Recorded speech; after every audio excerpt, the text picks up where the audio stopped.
Assalamualaikum warahmatullahi wabarakatuh. Waalaikumsalam warahmatullahi wabarakatuh. Alhamdulillahi rabbil alamin.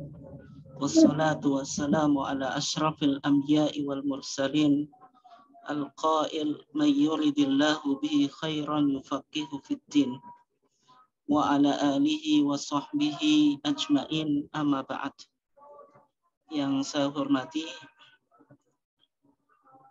Ketua dan seluruh jajaran pimpinan cabang Muhammadiyah Kota Bojonegoro dan juga segenap pengurus Lasismu Bojonegoro, Bapak-bapak dan ibu-ibu sekalian, jamaah ketarjian PCM Kota Bojonegoro, baik yang berada di dalam Kota Bojonegoro dari berbagai macam kaum di Kota Bojonegoro maupun yang berasal dari luar Bojonegoro yang dimuliakan Allah.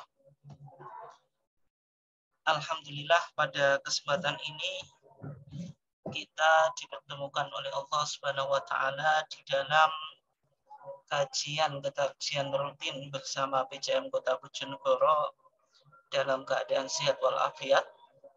Salawat dan salam semoga tetap terlimpahkan kepada junjungan kita Nabiullah Muhammad SAW, keluarganya, sahabatnya, dan seluruh orang yang mengikuti sunnahnya sampai hari kiamat.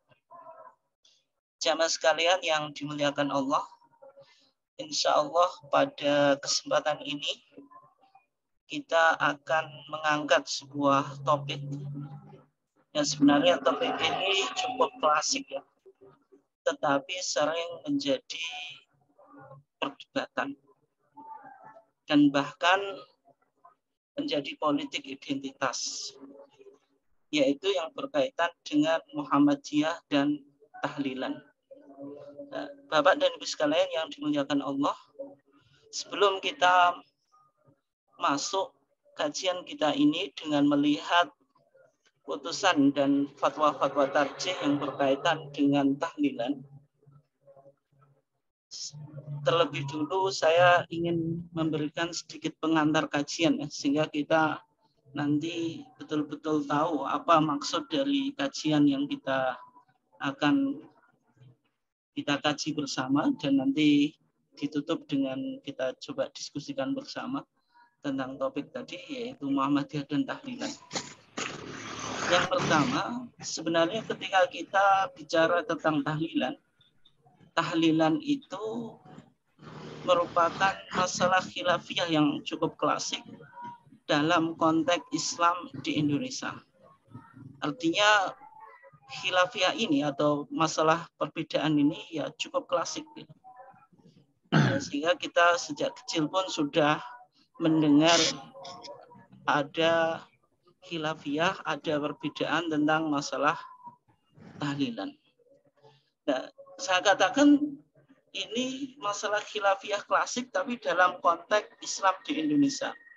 Karena kita tidak temukan ya tradisi tahlilan di negara-negara Arab ya. Mungkin kalau di Asia Tenggara itu ada yang memiliki semacam tradisi tahlilan, tetapi mungkin waktunya dan bacaannya itu ada yang berbeda. Artinya tidak ada bacaan yang standar yang disepakati oleh mungkin Islam di konteks Nusantara yang mencakup Asia Tenggara itu.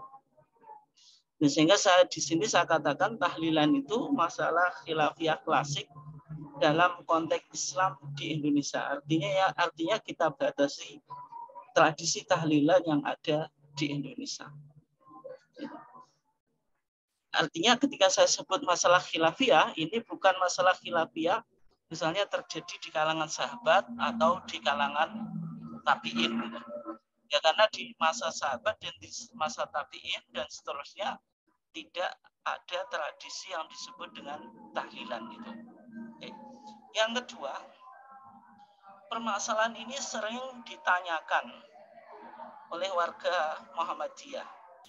Sehingga Bapak dan Ibu sekalian, kalau misalnya melihat TJA, tanya jawab agama yang sudah terkompilasi itu menjadi 8 jilid, ataupun juga fatwa-fatwa tarjih yang belum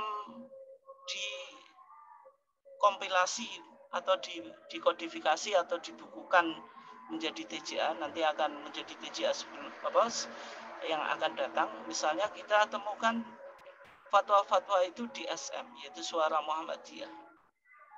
Nah, nanti Bapak dan Ibu sekalian bisa misalnya melihat di website fatwa tarjih gitu. Nah, itu masalah tahlilan ini sangat sering ditanyakan. Sehingga nanti saya akan mencoba melihat fatwa-fatwa majelis tarjih yang berkaitan dengan tahlilan yang sudah ada. Itu bagaimana fatwanya. Kemudian yang ketiga, ini yang penting, kajian ini mencoba menjawab atau mempertegas atau memperjelas posisi atau pendapat Muhammadiyah tentang tahlilan. Ya. Selama ini Muhammadiyah dianggap sebagai kelompok atau organisasi yang anti tahlilan. Kenapa kok Muhammadiyah tidak tahlilan atau tidak memiliki tradisi tahlilan? Misalnya nanti bisa kita lihat misalnya tahlilan setiap malam Jumat atau tahlilan pasca kematian atau selamatan geblakan, ataupun mungkin ada istilah yang lain yaitu kenduri arwah atau yang lainnya. Kenapa kok Muhammadiyah tidak memiliki tradisi yang semacam ini? Nah, apakah Muhammadiyah di sini artinya tidak berpegang kepada Al-Quran dan As-Sunnah, atau justru malah berpegang kepada Al-Quran dan As-Sunnah? Bagaimana Muhammadiyah itu memahami agama? Dan ini yang kita akan coba pertegas. Nah, kemudian meskipun nanti kesimpulannya bagaimana posisi Muhammadiyah, apakah Muhammadiyah mendukung tahlilan atau tidak, ketika nanti kita lihat fatwa-fatwa tarjih yang ada dan kita sudah memiliki posisi atau pendapat yang jelas, dalam artian ada prinsip yang harus kita pegang. Bahwasanya di dalam Muhammadiyah ada prinsip yang disebut tasamuh atau toleransi. Artinya kita tetap memiliki sikap toleran terhadap kelompok di luar Muhammadiyah yang melakukan tahlilan atau memiliki tradisi tahlilan. Tetapi dalam konteks kita berMuhammadiyah, tentu nanti bagaimana sikap kita? Apakah kita wajib mengikuti paham keagamaan Muhammadiyah atau bagaimana? Dalam arti kajian ini lebih menjelaskan pada pandangan internal Muhammadiyah gitu. Artinya tetap sikap-sikap tasamuh terhadap kelompok yang lain itu tetap kita jaga. Bukan berarti Muhammadiyah di sini apa? Menganggap sesat atau membid'ahkan kelompok-kelompok yang menjadikan tahlilan itu sebagai misalnya politik identitas atau tradisi yang dianggap berdasarkan pada Quran dan Sunnah menurut pandangan mereka. Jemaah sekalian yang dimuliakan Allah,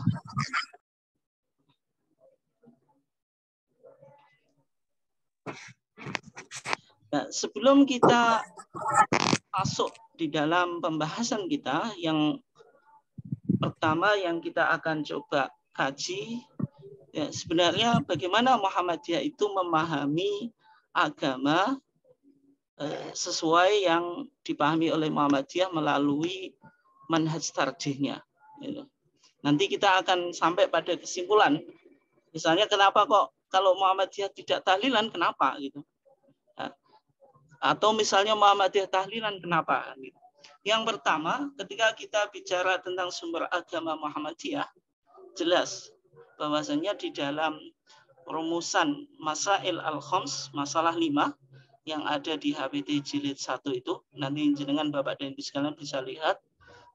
Di sana Muhammadiyah mencoba menjawab 5 pertanyaan. Yang 5 pertanyaan ini ketika sudah dirumuskan, ini dianggap menjadi paradigma pemikiran Muhammadiyah. Artinya semua gerak ijtihad Muhammadiyah itu harus diilhami atau diinspirasi oleh masalah 5 ini. Sehingga masalah 5 ini menjadi krusial untuk dipahami oleh warga Muhammadiyah. Artinya secara sederhana ketika kita mengukur sejauh mana pemahaman seorang itu terhadap Muhammadiyah bisa dilihat dari bagaimana dia menjawab tentang masalah 5. Apakah masalah 5 ini sudah dipahami secara betul atau tidak, atau bahkan tidak tahu.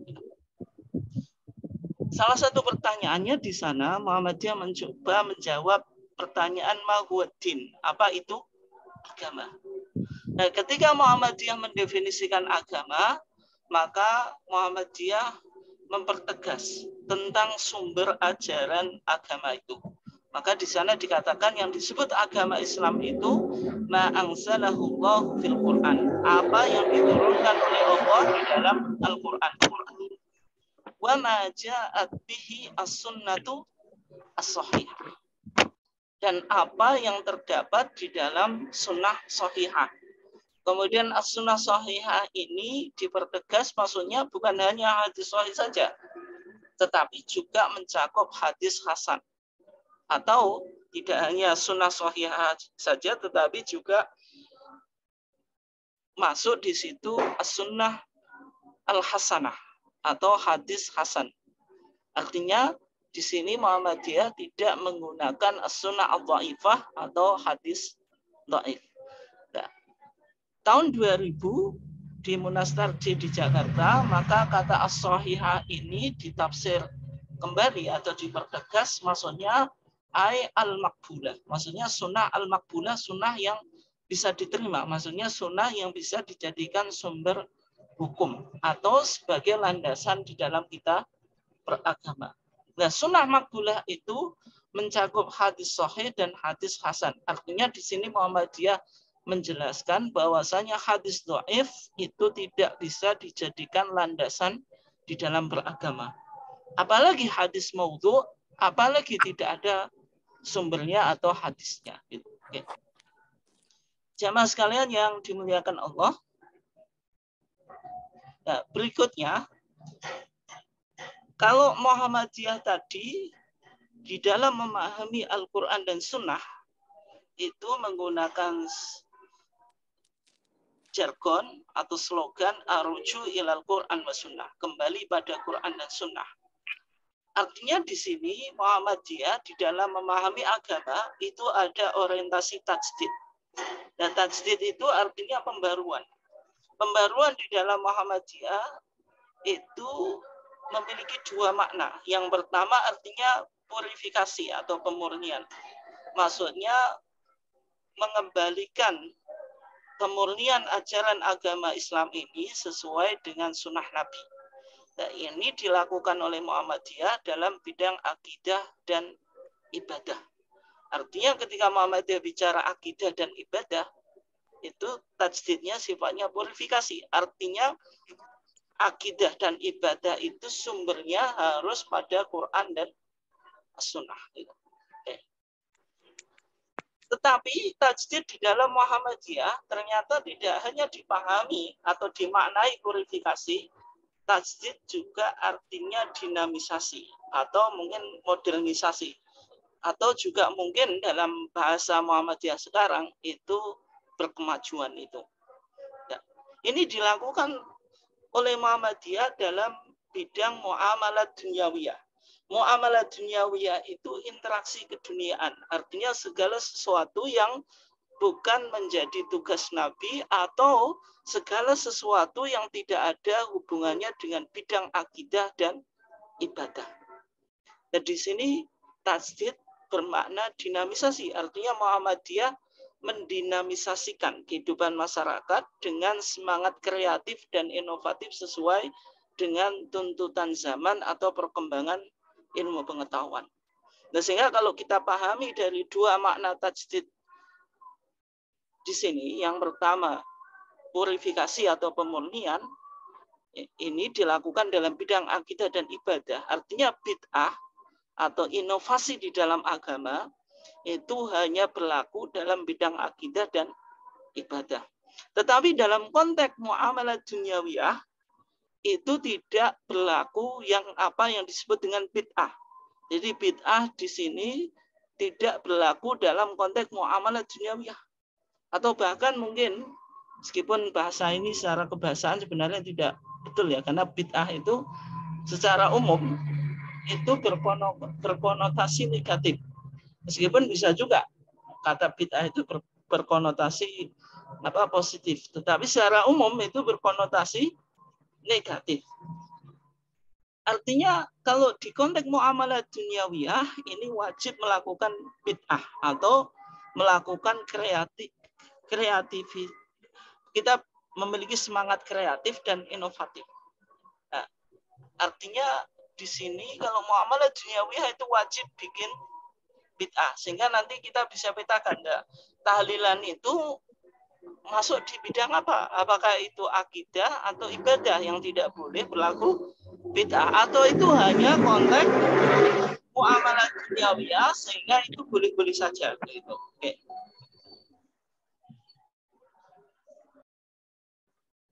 Jamaah sekalian yang dimuliakan Allah,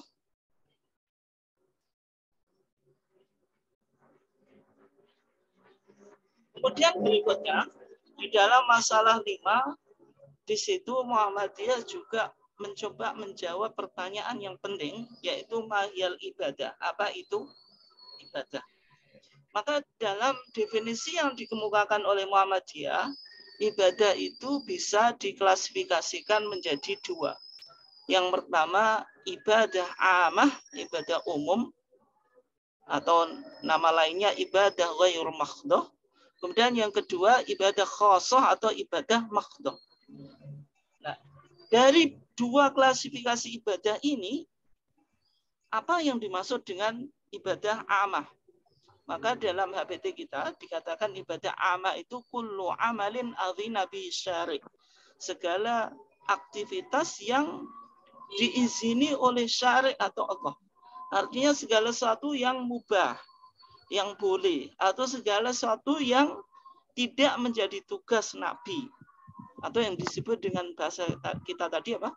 Muamalat duniawiyah. Maka segala sesuatu yang boleh, ketika kita niatkan ibadah, maka itu menjadi ibadah.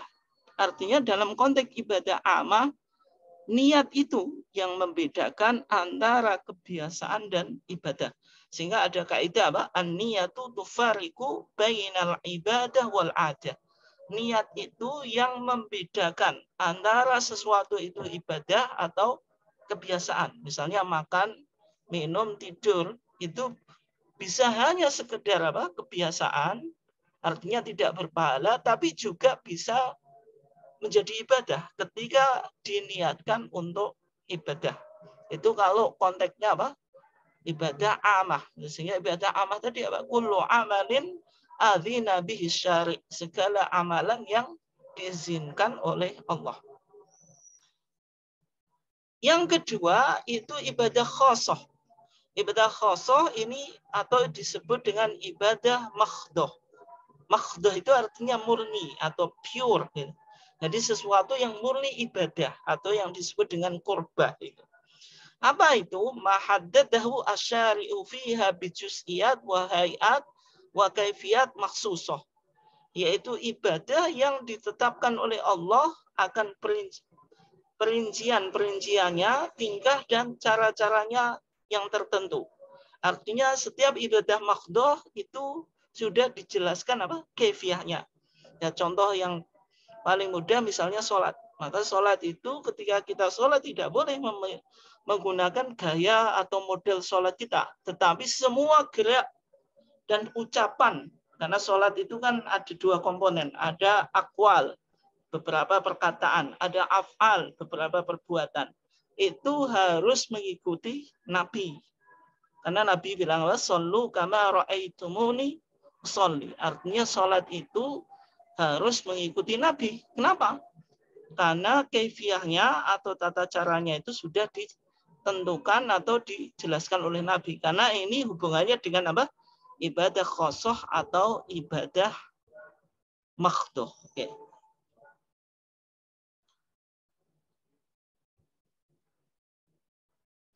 Jamaah sekalian yang dimuliakan Allah.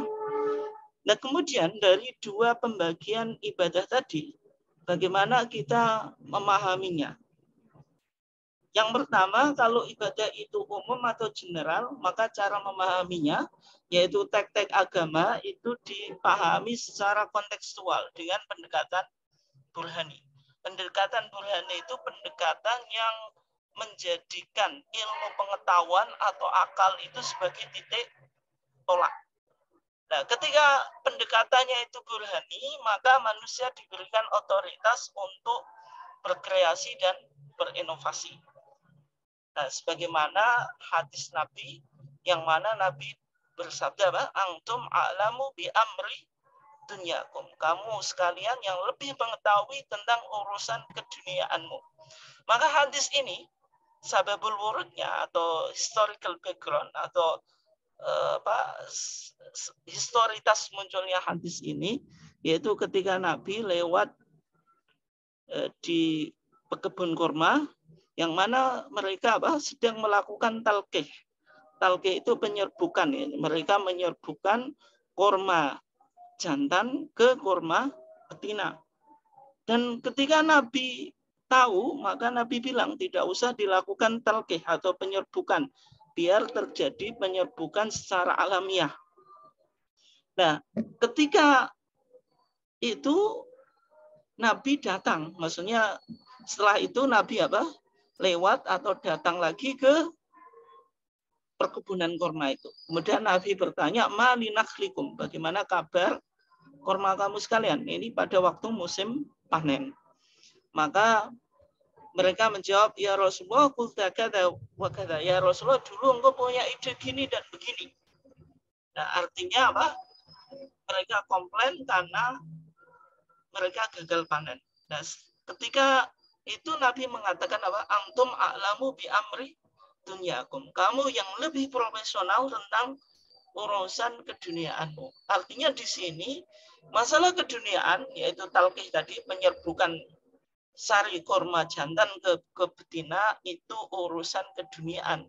Artinya dalam konteks ini Nabi bisa benar, bisa tidak benar, atau melakukan kesalahan di dalam atau memiliki pengalaman yang buruk gitu. Karena di sini tidak ada hubungannya dengan wahyu, karena urusan tadi, urusan keduniaan. Sehingga kaidah yang kita gunakan itu al-aslu fil asya al-ibahah hatta yadulla dalilu ala khilafi. Hukum asal segala sesuatu itu boleh sampai ada dalil yang tidak membolehkan. Okay. Berikutnya, Bapak dan Ibu sekalian dimuliakan Allah, kalau ibadah itu khusus atau spesifik, bagaimana kita memahaminya? Cara memahaminya, tek-tek agama dipahami secara orisinil, tekstual, literal, dengan pendekatan bayani. Ini secara umum ya, meskipun tidak harus pendekatannya bayani. Nah, pendekatan bayani itu apa? Pendekatan yang menjadikan titik tolak itu nas Al-Quran atau As-Sunnah. Kalau kita melihat sesuatu, maka dicari dalil Quran dan dalil sunnahnya. Itu yang disebut dengan apa? Pendekatan bayani. Dan ini dilakukan dalam bidang ibadah khusus atau ibadah spesifik. Nah, sehingga dalam konteks ini, karena pendekatannya bayani, kita tidak bisa melakukan kreasi dan modifikasi atau membuat bid'ah. Karena segala sesuatu sudah ditentukan kefiahnya, tata caranya melalui dalil Al-Quran dan As-Sunnah. Sehingga kalau kaidahnya di sini itu kebalikan kaidah yang awal tadi, yaitu di sini al-aslu fil ibadah at-tahrim hatta yadulla dalilu ala khilafi. Hukum asal ibadah itu haram sampai ada dalil yang menyatakan boleh. Sehingga kalau masalah ibadah yang pertama kali ditanyakan itu dalilnya ada atau tidak. Karena dalam kaidah yang lain dikatakan juga al-aslu fil ibadah at-tauqif wal ittiba. Asal hukum ibadah itu mengikuti, yaitu mengikuti apa yang dilakukan oleh Nabi. Sehingga dalam konteks ibadah khusus ini atau ibadah makhduh ini, maka di antara prinsip yang paling utama yang namanya ibadah itu harus muwafaqah atau mutaba'ah. Muwafaqah itu sesuai dengan Al-Quran dan As-Sunnah, atau mutaba'ah itu mengikuti Al-Quran dan as-sunnah. Sehingga di dalam firman Allah dalam surat Al-Isra itu, maka di sini dikatakan faman kana yarju liqa'a rabbih falyamal amalan sholiha. Maka barang siapa yang berharap ketemu Tuhan mereka, falyamal, hendaklah dia beramal amalan sholiha. Amal yang soleh itu apa? Amal yang soleh itu dalam konteks ini amal yang sesuai dengan petunjuk Al-Quran dan As-Sunnah. Artinya kalau amalan itu meskipun baik, tetapi tidak sesuai dengan petunjuk Al-Quran dan Sunnah, maka tidak bisa disebut sebagai apa? Amalan solihah. Kemudian wala yusyrik bi ibadati rabbih ahada. Di sini bicara pentingnya tentang niat. Artinya dalam satu ayat ini bicara syarat diterimanya ibadah itu dua. Yang pertama, kalau kita awali dari yang ayat yang belakang ini, wala yusyrik bi ibadati rabbi ahada, itu berarti syaratnya harus ikhlas. Namanya ibadah itu harus lillahi ta'ala. Ikhlas. Kemudian yang kedua, fal ya'mal amalan sholihah, namanya ibadah supaya bisa diterima itu harus sesuai dengan tuntunan Al-Quran dan As-Sunnah. Artinya kalau itu meskipun baik tetapi tidak diajarkan Al-Quran dan As-Sunnah, maka tidak bisa disebut apa? Amalan sholihah. Kemudian berikutnya dalam hadis dikatakan man ahdatsa fi amrina hadza ma laisa minhu fahuwa raddun. Siapa yang membuat kreasi dan inovasi di dalam masalah agama ini yang bukan daripada ajaran agama ini, fahuwa raddun ay mardud, maksudnya tertolak. Ini artinya apa? Ini konteksnya dalam tadi ibadah makhdoh, bukan ibadah ghairu makhdoh atau ibadah apa? Amah gitu.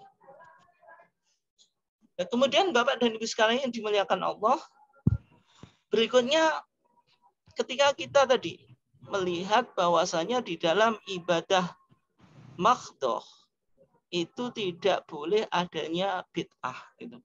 Bid'ah itu apa? Inovasi atau kreasi di dalam ibadah makhdoh. Nah, di antara kaidah-kaidah bid'ah atau apa yang bisa dikatakan sesuatu itu dianggap bid'ah. Gitu. Ini yang disampaikan oleh Syekh Nasruddin Albani dalam bukunya Ahkamul Janaiz wa Bid'ahuha. Nah, meskipun ini bukan putusan atau fatwa tarjih, tetapi poin-poinnya ada yang sesuai dengan spirit Muhammadiyah. Kita misalnya baca di hak ini. Karena ini yang nanti berkaitan dengan topik kita. Di sana dikatakan, kullu ibadatin, setiap ibadah, atlaqoha asyarik, yang dimutlakan oleh Allah, atau syarik itu Allah atau Rasul.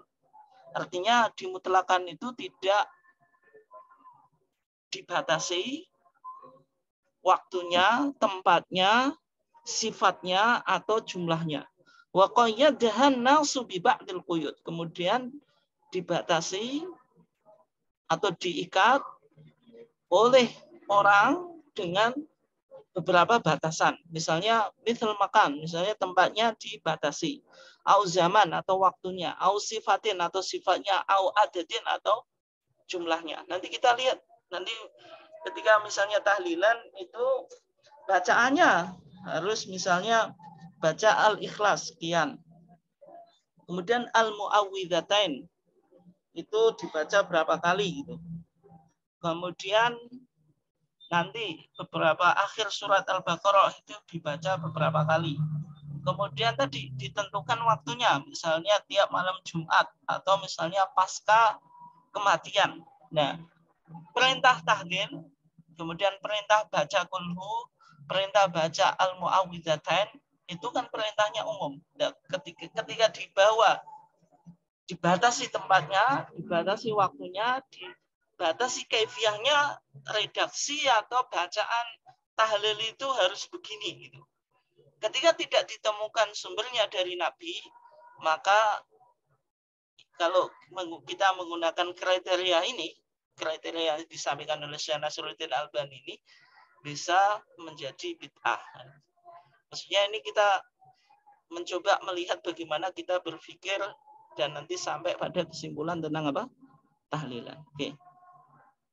Nah, berikutnya Bapak dan Ibu sekalian dimuliakan Allah, ijtihad dalam Muhammadiyah itu ada 3. Yang pertama bayani itu ijtihad untuk melakukan interpretasi teks atau memahami teks Al-Quran dan As-Sunnah. Itu bayani. Kalau kiasi itu mencari kausasi efisien, mencari kausa efisien atau ilah yang menjadi sumber hukum. Kemudian yang ketiga ada ijtihad istislahi, yaitu kausasi finalis, yaitu kita mencari ilah atau kausanya yang menjadi maqasid syariah, yaitu tujuan syariah. Sebagaimana yang pernah kita bahas ada 5 itu. Kemudian berikutnya,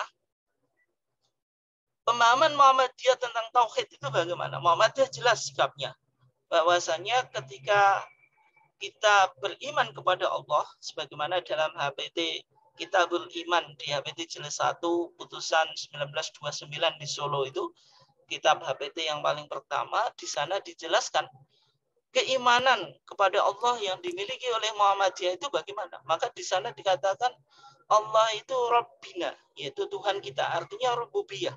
Wa huwal ilah. Allah itu ilah. Ilah itu zat yang disembah. Nah ini apa? Pandangan Muhammadiyah tentang keimanan kepada Allah jelas bahwasanya Allah itu memiliki rububiyah. Rububiyah itu ketuhanan. Allah menciptakan langit dan bumi itu rububiyah. Kemudian yang kedua uluhiyah, Allah yang disembah. Artinya bentuk penyimpangan terhadap ketauhidan tadi, yaitu menyimpang dari ketauhidan rububiyah atau ketauhidan uluhiyah, maka itu tidak dibenarkan. Sehingga di dalam Muhammadiyah ada penyakit-penyakit akidah atau penyakit-penyakit tauhid yang diistilahkan dengan TBCS, yaitu T-nya itu takhayul, yaitu hayalan kesialan. Misalnya percaya kepada makhluk-makhluk itu bisa mendatangkan apa? Kesialan. Misalnya ketika orang nabrak kucing, maka itu tanda sial.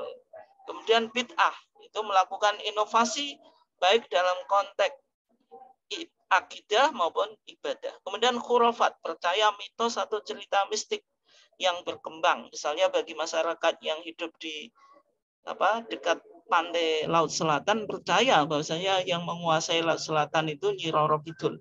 Atau setiap desa punya keyakinan-keyakinan atau mitos-mitos yang berkembang. Kemudian berikutnya syirik, yaitu lawan dari tauhid. Nah, kemudian Bapak dan Ibu sekalian dimuliakan Allah. Nah, ketika kita nanti bicara tahlilan, nah tahlilan itu masuk apa gitu? Konteksnya itu masuk ibadah atau masuk muamalah dunyawiyah atau adat gitu. Nah, sehingga kita perlu untuk petakan tahlilan antara budaya dan syariat. Di dalam tuntunan seni dan budaya putusan Malang tahun 2010 di HPT Jilid 3, maka di sana Muhammadiyah mengidentifikasi budaya yang berkembang di masyarakat itu bisa diklasifikasikan menjadi 3 gitu. Yang pertama, ada budaya yang diakui oleh syariat. Artinya budaya ini tidak hanya sekedar budaya, tetapi didukung atau diakui atau diafirmasi oleh syariat dan bahkan bisa menjadi sumber hukum. Nanti yang disebut dengan al-urf. Dan di sini berlaku kaidah yaitu al-adatu muhakkamah. Adat itu bisa dijadikan sebagai sumber hukum. Dan nanti kita lihat misalnya tahlilan itu masuk di kebudayaan yang diakui syariat atau tidak gitu. Berikutnya,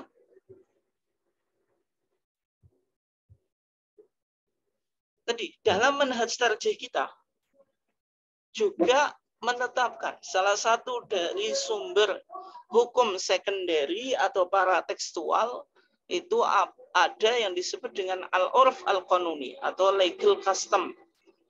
Yaitu apa? Ketentuan hukum yang berlaku dalam masyarakat dan diterima dalam bermuamalat interaksi sosial. Itu bisa menjadi sumber hukum, tetapi ketika terpenuhi beberapa syarat, ya diantaranya tadi tidak kontradiksi dengan nas yang sharih dari Al-Quran dan As-Sunnah. Kemudian ada nas, namun perlu untuk dilakukan interpretasi ulang supaya merealisasikan maslahat. Nanti ini ada syarat-syaratnya yang lebih detail dalam dalam metode perubahan hukum yang ada di dalam manhaj tarjih kita. Kemudian yang ketiga, dan atau dalam hukum syara mengenai hal tersebut belum diatur. Artinya syariat belum mengaturnya, tidak ditemukan teks Al-Quran dan As-Sunnahnya. Nah di situ bisa berlaku uruf, adat atau tradisi yang berkembang di dalam masyarakat itu bisa dijadikan sumber hukum. Ya. Berikutnya yang kedua, ada kebudayaan yang awalnya bertentangan dengan syariat, lalu dilakukan koreksi atau islamisasi. Misalnya, contohnya ketika masyarakat jahiliyah dulu memiliki kebiasaan, yaitu melantunkan syair atau syair, itu ketika Islam datang, maka Nabi tidak mengharamkan syair itu. Nabi tetap memperbolehkan syair, tetapi diislamisasikan. Artinya syair-syair yang dulu digunakan untuk memuji dewa-dewa atau sesembahan bangsa jahiliyah dilakukan islamisasi, syair itu diislamkan untuk memuji Allah. Dan para sahabat juga ada sebagian yang memuji Nabi melalui syair-syair itu. Dan ketika Nabi datang ke kota Madinah itu pun disambut dengan tola'al badru itu. Dan model ini juga dilakukan oleh para wali songo atau aulia at-tis'ah itu. Ada wali songo atau wali 9 yang mereka menyebarkan agama Islam di Pulau Jawa gitu. Metode dakwahnya itu menggunakan metode dakwah kultural. Artinya menjadikan budaya itu sebagai media dakwah, tetapi budaya ini dilakukan islamisasi. Nah, contoh yang dilakukan oleh Wali Songo yaitu kesenian wayang. Yang dulu kesenian wayang ini merupakan adat atau kebiasaan Nusantara, maka diselipkan cerita-cerita Islami. Artinya di sini terjadi proses islamisasi.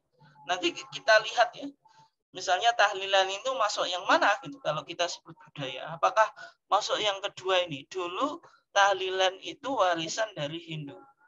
Artinya di kitab-kitab suci agama Hindu itu memang pasca kematian itu ada hari-harinya itu, yaitu dari 3 hari, 7 hari, pitung dinani, matang buloh dinani, nyatusi, nyewuni dan sebagainya.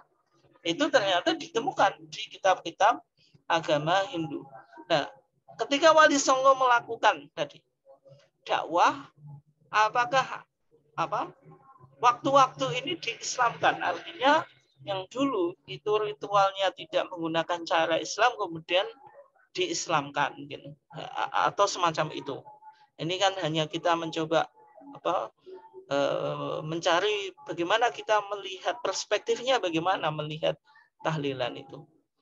Kemudian yang ketiga, ada kebudayaan yang bertentangan dengan syariat. Artinya setiap kebudayaan yang menyalahi nas-nas Al-Quran dan As-Sunnah atau mengandung unsur-unsur TBCS, kezaliman, dan hal negatif lainnya, itu tentu tidak boleh. Dalam konteks ini, maka hasil karya dan ciptaan manusia harus ditundukkan kepada ajaran Islam, bukan sebaliknya. Artinya Islam yang harus mengikuti kebudayaan tersebut. Itu tidak benar. Dan ketika itu disepakati oleh orang banyak, ketika itu melanggar Al-Quran dan As-Sunnah, itu bukan berarti betul gitu. Nah, sehingga nanti ketika kita lihat tahlilan itu sebagai budaya yang mana gitu. Budaya yang pertama, misalnya budaya yang diakui oleh syariat, atau budaya yang kedua, budaya yang dulunya itu bertentangan dengan syariat, kemudian dilakukan islamisasi, atau yang ketiga yaitu kebudayaan yang bertentangan dengan syariat gitu. Nah, Bapak dan Ibu sekalian yang dimuliakan Allah, kita coba lihat langsung kepada fatwa tarjih. Yang pertama, tahlilan itu kan bagian dari zikrullah, yaitu mengingat Allah. Nah, membaca tahlil la ilaha illallah itu kan bagian dari mengingat Allah atau zikir. Nah, zikir itu adakah perintahnya dari Al-Quran dan As-Sunnah atau pernahkah dilakukan di zaman Nabi? Ya, jawabannya jelas. Karena kalau kita lihat di dalam Al-Quran, maka di sana Allah Subhanahu wa taala berfirman, ya ayyuhalladzina amanu dzkurullaha dzikran katsira. Disuruh mengingat Allah dengan banyak. Kemudian wadhkur rabbaka fi nafsika. Dan ingatlah atau sebutlah Tuhanmu fi nafsika dalam hatimu tadharruan dengan DP bahasa Jawa atau merendahkan diri, wa khifatan dan rasa takut, wa dunal jahri minal qaul dan tidak dikeraskan. Artinya zikir itu jadi fi nafsika di dalam dirimu, tadharruan yang dibaca itu dihayati di dalam hati, memahami maknanya, wa khifatan dan ada ketakutan, wa dunal jahri minal qaul. Artinya tidak perlu keras-keras. Nah, ini apa? Kaidah zikir yang diajarkan oleh Al-Quran. Bil ghuduwi wal asol, yaitu di pagi hari dan petang. Kemudian dikatakan wala takun minal ghafilin. Inti dari zikrullah, mengingat Allah itu supaya kita tidak menjadi orang yang lalai. Gitu. Nah, ketika kita lihat di dalam hadis-hadis Nabi, ketika Nabi mengajarkan zikrullah, ternyata zikir itu bacaannya banyak. Ada tasbih, itu subhanallah. Ada tahmid, alhamdulillah. Dan yang lainnya gitu. Sebagaimana yang Bapak dan Ibu sekalian baca misalnya setelah sholat gitu. Itu zikir, kita baca tasbih, subhanallah. Kita baca apa? Tahmid, alhamdulillah. Kita baca takbir, Allahu Akbar gitu. Kemudian kita sampai pada topik yang kita akan bahas tadi. Nah, sebelum kita membahas Muhammadiyah dan tahlilan, yang pertama yang disebut tahlilan itu apa? Karena ketika kita mau membahas sesuatu harus tahu definisinya. Jangan sampai kita membahas sesuatu tetapi tidak tahu apa yang dibahas. Nah, sehingga perlu untuk kita coba coba definisikan Bapak dan Ibu sekalian yang dimuliakan Allah, bedanya tahlil dengan tahlilan. Nah, tahlil itu bahasa Arab dari kata halala yuhallilu tahlilan. Tahlil. Nah, artinya kalau tahlil dalam dalam teks-teks Al-Quran dan As-Sunnah yang disebut tahlil itu apa? Ucapan kalimat tauhid, yaitu la ilaha illallah. La ilaha illallah itu yang disebut apa? Tahlil. Jadi orang mengucapkan la ilaha illallah atau kalimat tauhid atau kalimat al-ikhlas, itulah yang disebut dengan tahlil.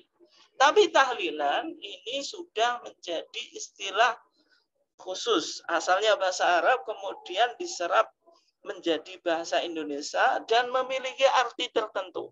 Ketika kita ingin coba definisikan tahlilan, maka tahlilan itu ritual ibadah dengan bacaan-bacaan tertentu dan waktu tertentu. Nah, bacaannya Bapak dan Ibu sekalian bisa lihat ya, saya kira buku-buku itu banyak. Misalnya di sini ada buku yang saya punya ini, Primbon Imamuddin, yang ditulis oleh Kiai Bisri Mustafa, yaitu yang punya tafsir Al-Ibris itu. Atau ayahnya Gusmus itu. Ini di sini ada tahlil gitu. Ini dalam bahasa Pegon. Ada bacaan-bacaannya tertentu. Misalnya ila hadratin Nabiil Mustafa Al-Fatihah, summa ila hadarat ikhwanihi minal anbiya wal mursalin wal auliya wasyuhada wassolihin, dan seterusnya. Ini artinya apa? Bacaan-bacaan tertentu. Dan waktunya juga tertentu. Misalnya malam Jumat atau pasca kematian. Itu yang disebut dengan apa? Tahlilan. Oke. Nah, ketika Majelis Tarjih menjawab tadi tentang Muhammadiyah dan tahlilan, apakah Muhammadiyah itu apakah Muhammadiyah itu tahlilan atau tidak? Atau Muhammadiyah itu anti tahlil? Maka jawabannya, kalau yang dimaksud tahlil itu membaca la ilaha illallah, maka Muhammadiyah tidak anti. Karena ada beberapa tuntunannya atau ada beberapa dasarnya, baik di dalam Al-Quran dan As-Sunnah. Misalnya ayat yang sudah kita baca tadi. Ya ayyuhalladzina amanu dzkurullaha dzikran katsira. Dzikran katsira. Ini kan perintah mengingat Allah, diantaranya dengan apa? Kita memperbanyak la ilaha illallah. Tetapi kalau yang dimaksud itu tahlilan, bagaimana yang sudah kita apa? Definisikan tadi. Ada bacaan-bacaan tertentu dilakukan di waktu-waktu tertentu, maka itu yang tidak dilakukan oleh apa? Muhammadiyah. Nah. Kemudian kenapa kok kita diperintahkan untuk memperbanyak tahlil tadi? Intinya orang dengan memperbanyak membaca tahlil itu dihubungkan dengan bahwasanya ketika orang itu akhir hayatnya itu apa? Mengucapkan la ilaha illallah, maka dakhalal jannah. Man kana akhiru kalamihi la ilaha illallah, apa? Dakhalal jannah. Atau dalam hadis yang dikutip di dalam fatwa tarjih, apa? Fa innallaha qad harama 'alan nari man qala la ilaha illallah yabtaghi bidzalika wajh Allah. Sesungguhnya Allah mengharamkan neraka atas orang yang mengucapkan la ilaha illallah tapi tadi yabtaghi bidzalika wajh Allah. Mengharap dengan membaca kalimat itu apa? Wajh Allah, yaitu keridhaan Allah. Artinya di sini Muhammadiyah mempertegas bahwasanya Muhammadiyah tidak anti tahlil ketika yang dimaksud tahlil itu apa? Ucapan la ilaha illallah gitu.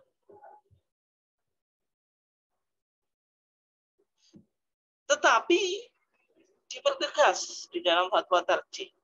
Yang dilarang menurut Muhammadiyah itu tahlilan yang dihubungkan dengan ritual pasca kematian atau upacara pasca kematian. Maka dalam fatwa kita dikatakan upacara yang dikaitkan dengan 7 hari kematian atau 40 hari atau 100 hari dan sebagainya. Sebagaimana yang dilakukan oleh pemeluk agama Hindu. Artinya di sini dipertegas bahwasanya tradisi ini sudah ada di dalam ajaran Hindu. Ketika tadi Wali Songo melakukan dakwah di Nusantara, ketika tradisi ini sudah mengakar bagi masyarakat Jawa, maka Wali Songo tidak langsung tadi merubah atau menghilangkan tradisi ini, tetapi tradisi ini diislamisasikan, sehingga dimasukkan bacaan-bacaan tadi, bacaan-bacaan yang disebut dengan tahlilan. Ketika itu dianggap sebagai media atau dipahami sebagai media dakwah kultural. Ketika itu boleh-boleh saja. Tetapi dalam konteks sekarang gitu, ketika Islam sudah mapan, apakah ini dianggap masih relevan atau tidak? Misalnya contoh yang lain gitu. Bagaimana hukum menabuh kentongan atau jedor di masa dakwah Islam di masa awal di Indonesia atau yang dilakukan oleh Wali Songo, menabuh kentongan atau menabuh jedor itu sebagai media dakwah atau menjadikan budaya itu sebagai media dakwah atau yang disebut dengan dakwah kultural. Ketika itu boleh-boleh saja. Ketika orang masih tabu dengan suara azan, maka Wali Songo tadi menggunakan budaya untuk mengundang orang ke mendatangi sholat berjamaah baik di masjid atau di musola dengan tadi diawali dengan jedor ataupun tadi kentongan. Nah, tetapi ketika Islam sudah mapan, apakah itu masih relevan? Padahal Mbah Hasyim Asy'ari sendiri, Hadratus Syekh, itu mengharamkan kentongan atau jedor. Itu sebagaimana dalam tulisan yang ditulis oleh Mbah Hasyim Asy'ari sendiri dan sudah dibukukan, namanya kumpulannya itu Irsadus Sari itu. Oke. Artinya Mbah Hasyim Asy'ari sendiri itu menganggap kentongan itu sudah tidak relevan. Nah, sehingga di sini kritik Muhammadiyah di situ. Kemudian termasuk tadi tahlilan itu, kalau dulu mungkin ini ada Wali Songo menggunakan tahlilan yang penentuan harinya itu mengikuti ajaran agama Hindu sebagai media dakwah. Tapi dalam konteks sekarang masih relevan atau tidak, itu yang perlu untuk kita kaji. Dan dalam fatwa tarjih kita menganggap sudah tidak relevan. Yang kedua, tahlilan pasca kematian itu mengeluarkan biaya besar. Dan kadang-kadang harus pinjam kepada tetangga atau saudaranya. Karena prinsip agama Islam itu taisir. Ketika Muhammadiyah mendefinisikan sumber ajaran agama itu Al-Quran dan Sunnah, itu Muhammadiyah sebenarnya tidak hanya merumuskan, yang penting agama itu Quran dan Sunnah, tapi Muhammadiyah ingin memunculkan di dalam beragama itu ada prinsip taisir, yaitu kemudahan. Nah, ketika tradisi ini membebani, gitu, karena ya kalau kaya secara umum kan ada juga orang yang keluarganya misalnya seorang istri suaminya meninggal, kemudian anaknya belum balik gitu, dan kebetulan ekonominya pas-pasan, ketika harus melakukan tadi upacara tahlilan pasca kematian, maka ini akan mengeluarkan dana yang besar. Dan itu yang dikritik oleh Mbah Soleh. Mbah Soleh itu gurunya Mbah Hasyim Asy'ari dan Mbah Yai Ahmad Dahlan, yang terkenal Soleh As-Samaroni atau Mbah Soleh Darat yang dari Semarang itu. Menulis buku namanya Majmu'ah Al-Kafiyah Asy-Syarifah. Dalam buku itu, dalam buku yang beraksara pegon, karena Mbah Soleh Darat itu menulis dalam semua karyanya dalam karya pegon atau bahasa Jawa yang ditulis dengan huruf Arab. Di situ Mbah Soleh Darat itu mengkritik tentang tradisi tahlilan, terutama ketika biaya tahlilan itu diambil dari tadi seorang istri yang suaminya meninggal, kemudian anaknya itu masih kecil atau punya anak yatim. Nanti apalagi ekonominya dari pas-pasan. Nanti istrinya habis kematian itu malah menanggung hutang gitu. Apalagi anaknya masih kecil.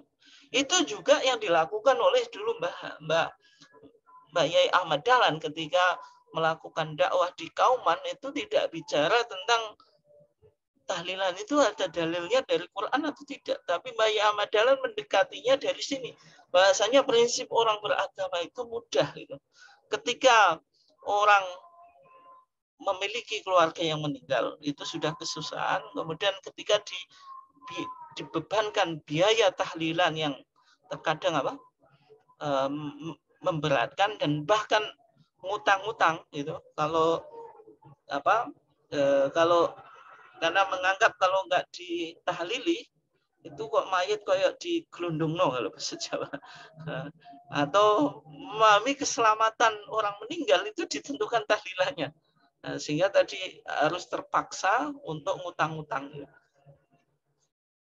Nah, ini artinya berlawanan dengan prinsip at-taisir kemudahan di dalam menjalankan agama.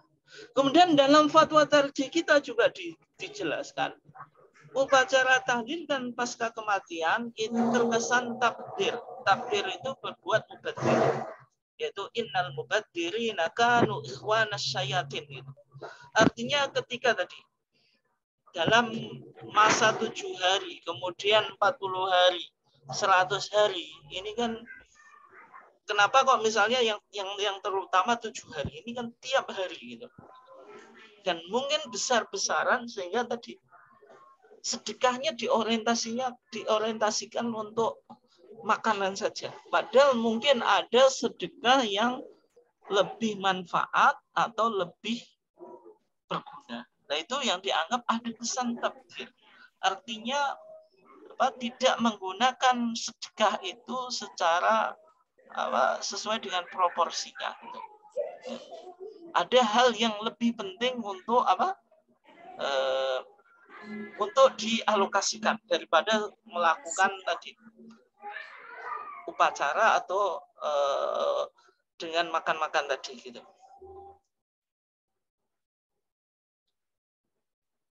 Kemudian juga kalau kita lihat di dalam Fatwa Tarjih dijelaskan ketika tadi tahlilan itu ada sisa dari teologi agama Hindu ya. Dan ternyata ketika kita melihat di zaman Nabi, ketika Nabi hijrah ke Madinah, di Madinah itu ada komunitas Yahudi. Komunitas Yahudi itu sudah ada sebelum Nabi hijrah di Madinah. Dan ketika Nabi hijrah di Madinah, itu sebagian pemeluk agama Yahudi menerima Islam.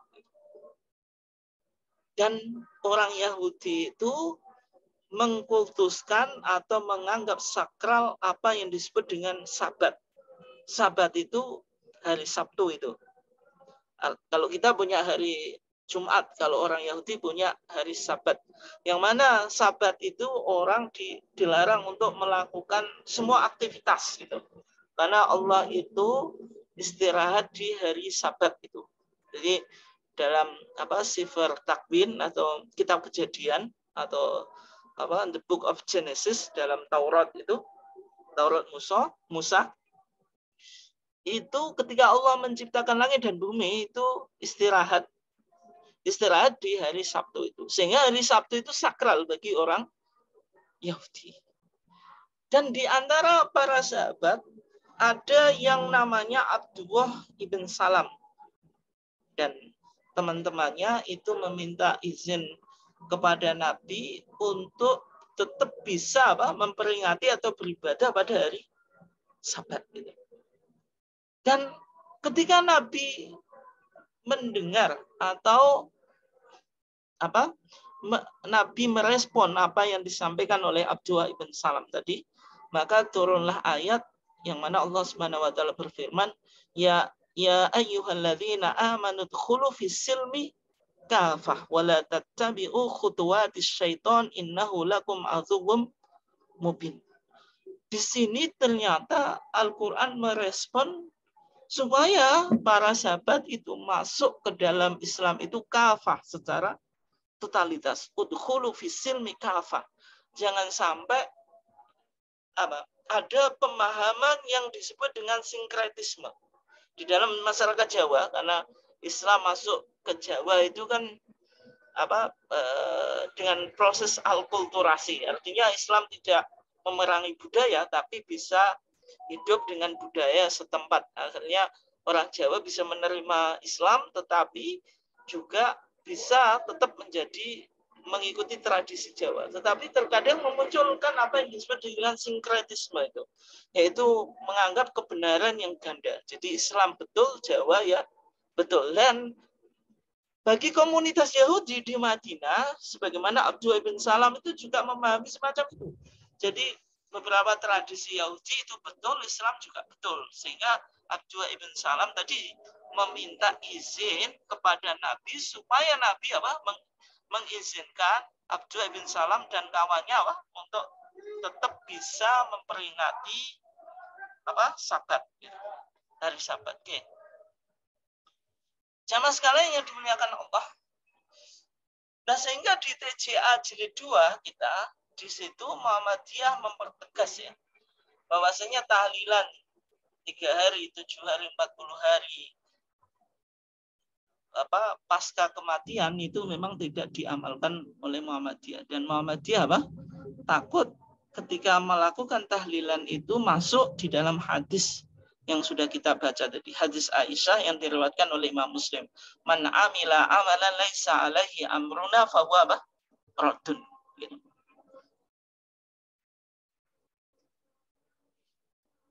Nah, sehingga dalam praktek di masa sahabat pun itu ketika ada orang yang meninggal itu tidak pernah ada tradisi atau amalan sahabat melakukan misalnya tadi tasyakuran pasca kematian sampai 7 hari, 40 hari, 100 hari, 1000 hari. Tetapi yang ada justru orang yang meninggal itu disuruh dikasih makan, bukan ngasih makan. Nanti kita akan lihat ya. Nah, kemudian berikutnya permasalahannya di dalam upacara tahlilan itu biasanya ada kirim atau hadiah pahala, yaitu pahala bacaan Al-Quran. Ya sebenarnya pandangan Muhammadiyah terhadap mendoakan orang yang sudah meninggal itu tidak ada masalah. Dan Muhammadiyah mengakui ada tuntunan kita untuk mendoakan orang yang masih hidup atau orang yang sudah meninggal, itu boleh-boleh saja. Artinya Muhammadiyah tidak menganggap mendoakan orang meninggal itu tidak sampai, tidak. Orang yang masih hidup atau orang yang sudah meninggal itu boleh didoakan. Nah, contohnya apa? Ketika ada orang yang meninggal itu kita disuruh apa? Sholat jenazah. Sholatul jenazah itu kan intinya mendoakan Allahumma firlahu warhamhu wa'afi wa'fu anhu wa'akrim nuzulahu dan seterusnya, itu apa? Mendoakan. Dan kita disuruh untuk menjenguk orang yang sakit atau iyadatul marid. Itu juga intinya apa? Mendoakan. Dan ketika ambil zakat itu menarik zakat, maka setelah memberikan zakatnya itu dikatakan washolli alaihim inna sholawataka sakanun lahum. Ini menunjukkan apa? Mendoakan orang yang memberikan apa? Zakat. Artinya dari sini sebenarnya Muhammadiyah tidak menganggap bahwasanya mendoakan orang yang meninggal itu tidak sampai, tidak. Mendoakan orang yang meninggal itu sampai. Tetapi caranya, misalnya dengan membaca Al-Quran, kemudian bacaan Al-Qurannya itu yang dihadiahkan kepada orang yang meninggal, itu dianggap tidak ada apa? Dasarnya. Dan kalau kita lihat dari pendapat A'immatul Arba'ah, imam yang 4 itu, di sana ada pendapat Imam Malik dan Imam Syafi'i. Justru Imam Syafi'i sendiri menganggap bacaan Al-Quran dihadiahkan kepada orang yang meninggal itu tidak sampai. Tetapi Syafi'iyah, pengikut Syafi'i justru mengatakan apa? Sampai. Yang mengatakan sampai itu Imam Ahmad dan Imam Abu Hanifah. Tapi yang agak ironis pengikut apa?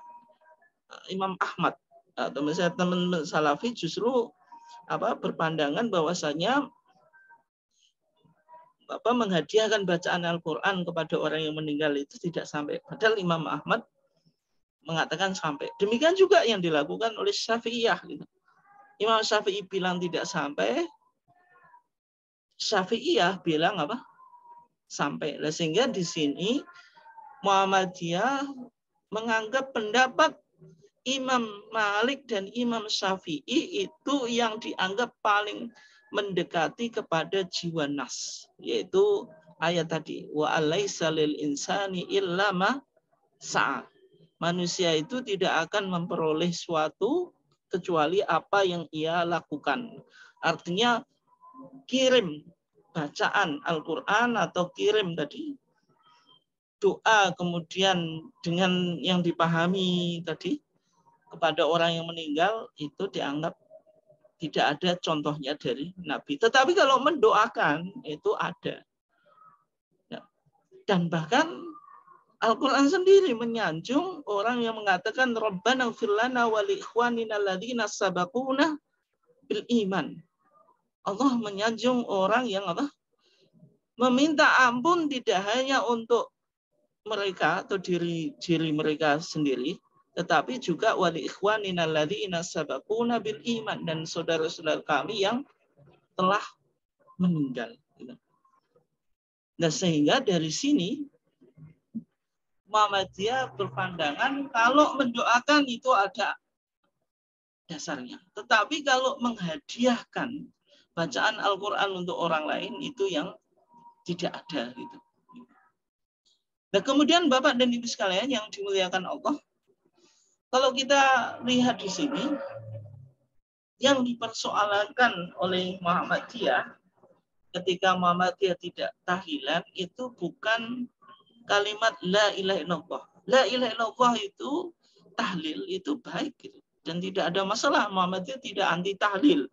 Tetapi tahlilan yang dipahami dengan format-format tertentu itu yang tidak dilakukan. Sehingga di dalam fatwa tarjih kita dijelaskan Esensi pokok tahlilan orang yang meninggal dunia sebagai perbuatan bid'ah bukan terletak pada membaca kalimat la ilaha illallah. La ilaha illallahnya itu tidak ada masalah. Tetapi ada dua hal yang pokok yang menyertai tahlil. Yang pertama, ini mengirimkan bacaan ayat Al-Quran kepada jenazah atau hadiah pahala bagi orang yang meninggal. Ini yang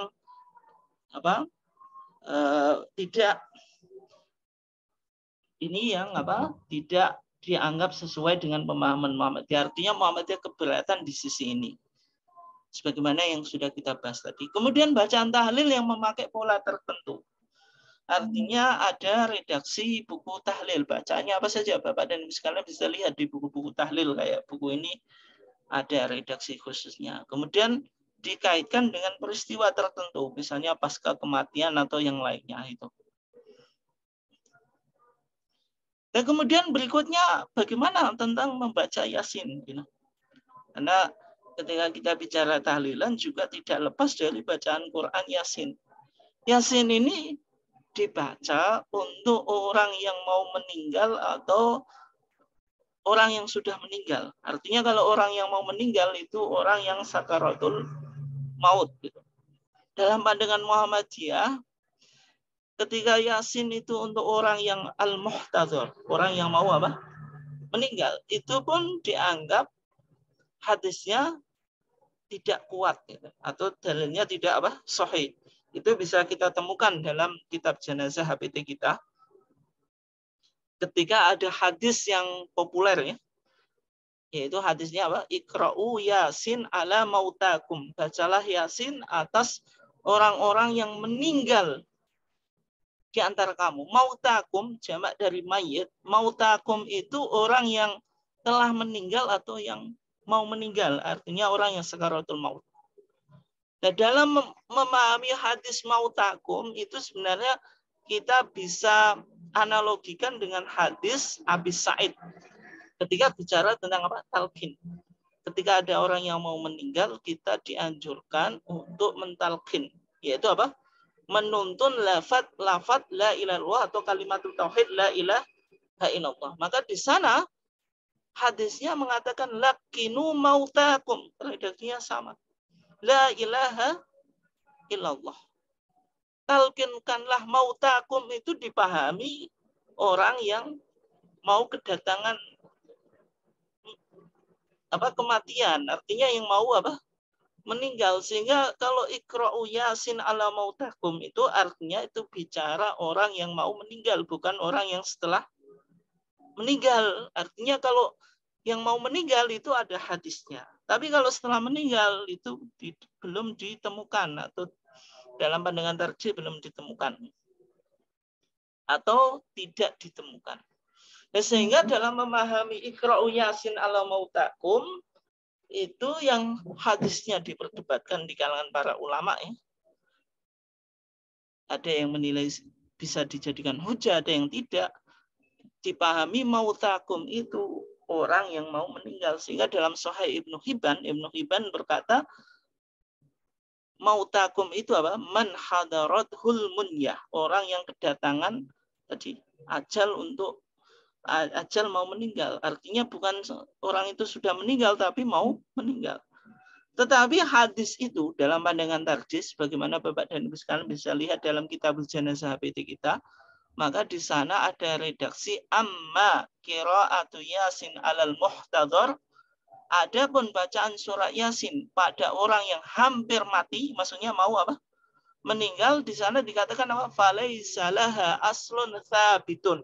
Maka tidak ada hadis yang sahih. Artinya Muhammadiyah tidak mengamalkan. Sehingga untuk orang yang mau meninggal saja tidak mengamalkan, apalagi bacaan Yasin untuk orang yang sudah meninggal. Nah, sehingga dalam HPT kita memberikan tuntunan kalau ada keluarga yang yang punya orang yang meninggal itu bukan memberi makan, karena dianggap praktik tahlilan ini justru membebani tadi, harus memberi makan orang-orang yang diundang untuk melakukan tahlil. Justru anjurannya apa? Dikasih makan, bukan memberi makan. Sehingga dalam HPT kita dikatakan wasna'u li'alil mayyiti tu'aman. Disuruh membuat untuk orang atau keluarga yang punya anggota keluarganya yang meninggal itu tu'aman, makanan. Sebagaimana perintah Nabi ketika Ja'far itu terbunuh di dalam peperangan di zaman Nabi. Maka ketika itu Nabi bersabda, isna'u li'ali Ja'farin tu'aman. Buatlah makanan bagi kerabat Ja'far. Faqad atahum ma yushghiluhum. Karena mereka sedang dalam keadaan kesusahan. Jadi orang yang susah itu justru disupport makanan, bukan malah dibebani untuk memberikan makanan. Dan juga di dalam HPT kita atau dalam putusan kita juga ada larangan supaya tidak membuat ijtima atau perkumpulan atau kumpul yang di rumahnya orang meninggal di mana mereka menyediakan makanan untuk kita. Itu maka di sana dikatakan bahwa la tajtami'u ila ahlil bayyit ba'da dafnihi. Dan janganlah kamu berkumpul kepada keluarga orang yang meninggal setelah dikubur. Haitsu yasna'unahu lakum ta'am. Sekiranya mereka membuat kamu makanan. Ini sebagaimana didasarkan hadis Jarir ibn Abdullah al-Bajali. Di sana dikatakan kunna na'uddu al-ijtima' ila ahlil mayyit wa san'atat ta'am ba'da dafnihi minan niyahah. Ini hadis Imam Ahmad. Dianggap berkumpul di rumah orang yang kematian dan mereka mengadakan jamuan itu minan niyahah, termasuk meratapi. Meratapi itu suatu perbuatan yang dilarang oleh syariat. Nah, kemudian Bapak dan Ibu sekalian yang dimuliakan Allah, ketika kita tadi sudah lihat tentang sikap atau posisi Muhammadiyah tentang tahlilan. Nah, bagaimana kalau misalnya kita mendapatkan tahlilan dari tetangga yang kebetulan mungkin tidak memiliki paham keagamaan yang sama dengan kita? Bagaimana kita meresponnya? Maka pertanyaan ini pernah disampaikan kepada majelis tarjih. Maka ada dua sikap. Yang pertama, minta izin untuk tidak ikut tahlilan dengan alasan bahwasanya paham Muhammadiyah itu tidak membolehkan tahlilan untuk kematian. Dan pendapat ini yang dianggap paling ideal secara organisatoris, yaitu secara organisatoris warga Muhammadiyah seyogianya tunduk pada paham yang diyakini oleh Muhammadiyah. Artinya jangan sampai orang Muhammadiyah malah menjadi pelopor tahlil gitu. Yang kedua, kalau misalnya tadi terpaksa dengan berbagai macam alasan, karena mau mengelak cari alasan sudah tidak dapat, kebetulan itu misalnya keluarga, macam-macam gitu, ya. Kalau terpaksa bersikap pasif. Artinya tidak mendukung kita mungkin menganggap ini tidak dibetulkan, tetapi kita bersikap pasif gitu. Karena itu keterpaksaan, kita mau menasihati juga takut atau misalnya menjelaskan. Karena memang pemahaman keagamaannya yang berbeda. Ini kalau dalam kondisi terpaksa harus mengikuti. Nah, sehingga Bapak dan Ibu sekalian dimuliakan Allah. Nah, kalau misalnya Muhammadiyah itu tidak tahlilan, yang dianggap tahlilan ini bentuk berbakti kepada orang yang sudah meninggal, apalagi bapak atau ibu. Dan seolah-olah di masyarakat dipahami tolak ukur anak yang soleh itu yang tadi yang besar-besaran mengadakan tahlilan pasca kematian gitu. Lalu kalau kita tidak tahlilan gitu, terus apakah sudah tidak ada amalan-amalan yang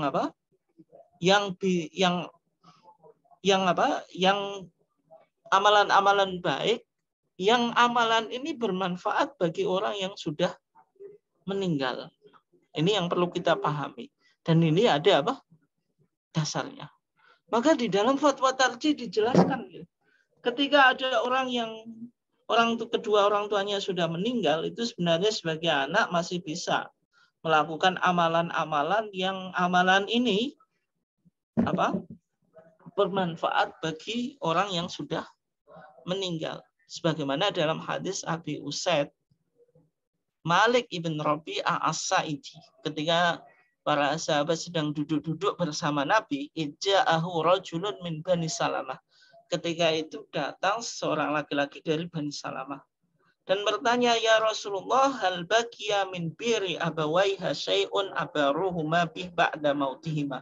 Ya Rasulullah, apakah ada kebaikan untuk kedua orang tuaku yang saya bisa lakukan setelah keduanya meninggal? Maka Rasulullah menjawab, na'am, masih ada. Rasulullah menjelaskan yang pertama, as-salatu alaihima, mendoakan keduanya. Terutama tadi mensolatkan kedua orang tua kita saat meninggal. Ini yang diprioritaskan dalam sholat jenazah. Nanti suatu saat kita bahas secara khusus ya. Itu anak itu diprioritaskan untuk menjadi imam sholatnya. Jangan sampai misalnya meskipun ini prioritas ya, artinya kalau orang lain pun juga sholatnya tetap sah. Tapi seyogyanya anak itu yang memimpin sholat jenazah orang tuanya yang meninggal. Yang menjadi masalah loh, saya nggak bisa, ya harus ya belajar lah, namanya nggak bisa ya supaya bisa ya belajar. Kenapa kok demikian? Karena kalau jenengan yang menjadi imam, maka secara doa, secara emosional itu lebih khusyuk, lebih serius daripada seorang imam atau imam misalnya imam desa atau imam masjid. Karena imam desa dan imam masjid itu tidak punya hubungan emosional. Tapi kalau jenengan dan di posisinya sebagai anak, bapaknya atau ibunya yang meninggal itu rasa sedih, rasa memiliki hubungan emosional itu sangat dekat. Sehingga ketika menjadi imam sholat itu tentu lebih khusyuk. Kemudian yang kedua, wal istighfaru lahuma, meminta ampun keduanya. Ya, sehingga dalam sholat jenazah pun juga kita mendoakan orang yang meninggal. Allahumma firlahu warhamhu wa'afi wa'fu anhu wa akrim nuzulahu, dan seterusnya itu. Kemudian yang ketiga, wa infadhu ahdihima, menunaikan janji keduanya sesudah mereka tiada, ketika mereka memiliki janji. Kemudian yang keempat, wasilaturahim allati la tuwasalu illa bihima, tetap menjaga tali silaturahmi yang sudah dimiliki oleh kedua orang tua kita. Dulu kerabatnya mana saja, orang tua kita, temannya siapa saja, itu kita sebagai anak tetap harus menjaga tadi silaturahmi yang pernah dijalin oleh kedua orang tua. Jangan sampai orang tua kita meninggal terus tadi teman-temannya sudah hilang, keluar, apalagi kerabatnya hilang.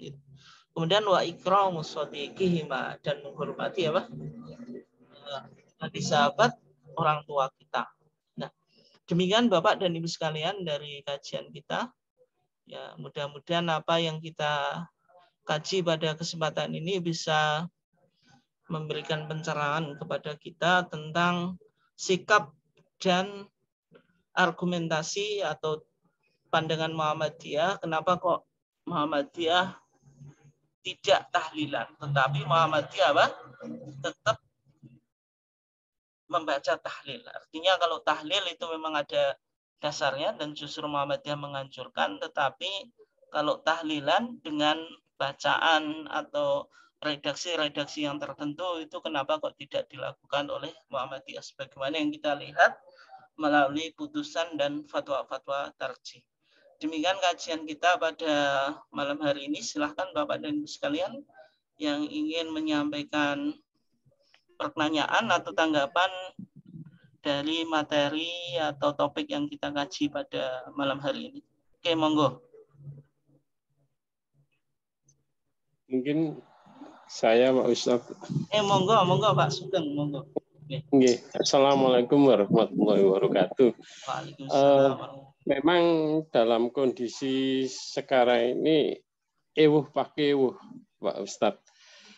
Saya sendiri, mungkin keluarga saya itu kemarin juga sama ya, mengadakan tahlil 1000 harinya Bapak. Sebenarnya ini juga bertentangan. Saya sendiri juga bertentangan, artinya tetap dilakukan karena kebetulan di Surabaya. Lah, apakah seperti ini tahlil itu adanya di Indonesia atau bagaimana Pak Ustadz? Yang jelas menurut Pak Ustadz tadi itu bid'ah atau haram ya, yang jelas tidak boleh. Memang syariatnya memang seperti itu, tidak boleh. Kalau memang seperti ini, apakah kita nanti kalau diundang tetangga sebelah, lebih baik kita diam atau kita mengikuti atau kita datang tapi tidak melakukan apa-apa? Bagaimana Pak Ustadz? Demikian, terima kasih. Assalamualaikum warahmatullahi wabarakatuh. Waalaikumsalam warahmatullahi wabarakatuh. Ya, yang Pak Sugeng ya, pertanyaan tadi menarik ya. Sebenarnya pertanyaan yang sering disampaikan semacam itu.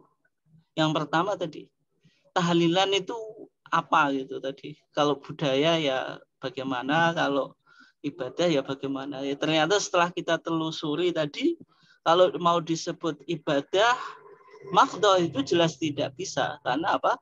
Tidak ditemukan dalilnya baik dalam Al-Quran dan As-Sunnah. Kalau tahlilannya loh, tahlilan kan sudah kita definisikan, ada bacaan tertentu, ada waktu tertentu. Bacanya ya kayak buku di sini, misalnya di buku Primbon Imamuddin yang ditulis oleh Kiai Bisri Mustafa. Nanti jenengan pokoknya cek buku tahlilan yang ada di masyarakat gitu. Redaksinya itu tidak ditemukan di hadis Nabi. Meskipun kalau misalnya bacaan Al-Fatihah, kemudian Al-Ikhlas, Al-Mu'awwidhatain, kemudian akhir dari surah Al-Baqarah. Nah, ini tentu ayat Al-Qur'an ya, tetapi misalnya tadi Al-Ikhlasnya 3 kali. Kemudian Al-Mu'awwidhatainnya 3 kali. Kemudian tadi harus dibaca dengan format yang semacam ini. Ini kan tadi kita bahas ya. Ketika sesuatu yang itu umum kemudian dikhususkan, kalau kita menggunakan tadi kaidah yang disampaikan oleh Syekh Nasiruddin Albani tadi, itu bisa masuk kepada wilayah bid'ah. Artinya bilang la ilaha illallah atau mengucapkan la ilaha illallah ya tidak apa-apa. Ketika kita baca surah Al-Ikhlas ya tidak apa-apa. Kalau kita baca Al-Mu'awwidhatain tidak apa-apa. Tetapi ketika kita tentukan jumlahnya, itu formasi atau format bacaannya harus begini, itu kan menjadi khusus Pak. Itu yang kita yang Muhammadiyah di sini keberatannya di situ. Ada format tahlilan secara khusus. Kemudian ditentukan waktunya. Misalnya setiap malam Jumat. Atau kalau tahlilan tadi selamatan ke belakang, kalau masyarakat Jogja bilang gitu. Kalau kita ya tahlilan kematian itu mulai setelah kematian sampai hari 7. Kenapa kok 7 hari ini berurut-urutan? Kemudian 40 hari. Kalau di tempat saya sekarang Pak, habis 7 hari nanti ada tiap malam Jumat gitu. Nanti sampai 40 hari. Dulu yang maksudnya setelah 7 hari nanti tiap malam Jumat. Ini dulu kecil saya nggak ada Pak, tapi sekarang sudah mulai ada. 40 hari matang pulau dinani kalau orang Jawa bilang, dan 100 hari, 1000 hari, terus ada haul tiap 1 tahun gitu. Nah, di sini kan artinya ditentukan waktunya, ditakyid waktunya. Padahal mengucapkan la ilaha illallah itu kan tidak harus ditentukan waktunya. Nah, di sini yang Muhammadiyah keberatan, ada format atau redaksi tahlilan secara khusus. Yang kedua, dalam upacara tahlilan itu ada tadi kirim pahala bacaan Al-Qur'an itu. Dan ternyata dalam kajian fatwa tarjih dari imam mazhab yang 4 itu 2 imam membolehkan, 2 imam tidak, atau mengatakan kirim bacaan Al-Qur'an kepada orang yang mati itu sampai, itu ternyata yang tadi yang bilang sampai itu Imam Ahmad dan Imam Abu Hanifah. Dan menurut Imam Malik dan Imam Syafi'i itu tidak sampai. Ternyata Imam Syafi'i sendiri bilang tidak sampai. Kalau misalnya kita baca Al-Quran, kemudian makanya dalam tahlil, Pak, kan ini ya ada redaksinya ya. Nanti jenengan yang hafal itu kan Allahumma taqabbal wa ausil thawaba ma qara'nahu minal Qur'an. Allahumma ya Allah, taqabbal, terimalah, wa ausil, dan sampaikanlah, thawaba ma qara'nahu, pahala apa yang kami baca, minal Quran, dari Quran. Maksudnya dia hadiahkan bacaan tadi, beberapa ayat tadi kepada orang yang meninggal. Justru menurut Imam Syafi'i tidak sampai. Tapi Syafi'iyah, pengikut Imam Syafi'i malah mengatakan sampai. Nah, tadi dalam fatwa tarjih kita dianggap Muhammadiyah kan ketika mengkaji sesuatu kan tetap melihat bagaimana pendapat ulama-ulama madhab. Meskipun Muhammadiyah kembali pada Quran dan As-Sunnah, tetapi tetap mempertimbangkan pandangan-pandangan imam madhab. Dari kajian 4 madhab tadi, Muhammadiyah menilai pandangan yang lebih mendekati spirit atau ruh Al-Quran dan As-Sunnah itu pendapat Imam Malik dan Imam Syafi'i yang mengatakan bahwasanya menghadiahkan bacaan Al-Quran kepada mayit itu tidak sampai. Artinya di sini Muhammadiyah sepakat dengan Imam Syafi'i, meskipun Syafi'iyah pengikut Imam Syafi'i menyelisih imamnya. Nah, alasannya Muhammadiyah apa tadi? Karena ada ayat tadi, wa alaysa lil insani illa ma sa'a. Manusia itu tidak akan mendapatkan kecuali apa yang ia lakukan. Artinya tadi mengirimkan bacaan Al-Quran kepada orang yang meninggal itu tidak pernah dilakukan oleh para sahabat dan para tabi'in. Tetapi Muhammadiyah tidak menolak mendoakan. Kalau mendoakan dengan kirim doa atau kirim bacaan Al-Quran kan beda. Kalau mendoakan ya sampai. Dan tadi Muhammadiyah bilang kalau mendoakan ya sampai. Tetapi cara mendoakannya tidak harus di format tadi. Contoh sholat jenazah kan mendoakan. Setelah mayit dikubur kan ada perintah Nabi apa? Istaghfiru li akhikum was'alu lahu tatsbit fa innahu al-an yus'al. Mayit sudah meninggal itu disuruh mintakan istighfar, minta mayitnya ditetapkan imannya. Itu artinya perintah mendoakan. Ketika kita ziarah kubur juga mendoakan orang yang meninggal. Artinya mendoakan orang meninggal itu sampai. Dan hadis yang cukup terkenal itu kan awaladin solihin yad'ulah. Tetapi kalau mendoakan itu dibawa ke tahlilan, sebagaimana dipahami di masyarakat, itu Muhammadiyah apa? Keberatan. Nah, kemudian tahlil itu tadi Pak, jenengan bilang tadi budaya atau tidak? Ternyata Pak, saya di Mesir waktu dulu itu, di sana mazhabnya Syafi'i gitu. Tetapi tidak ditemukan tahlilan model kayak Indonesia, Pak. Yeah. Jadi orang sudah meninggal ya sudah selesai gitu. Meskipun mereka mazhabnya Syafi'i. Dan saya punya teman banyak dari Malaysia dan justru saya pernah ngajar mahasiswa Malaysia juga di sana. Ketika orang meninggal itu bagaimana? Jawaban mereka, Ustadz, kami kalau di Malaysia itu orang meninggal itu tidak tahlilan ya tahlilan, tetapi waktunya itu cuma 3 hari gitu. Jadi kalau kita kan 7 hari, Pak. 3 hari itu dilakukan di masjid, tidak di rumah.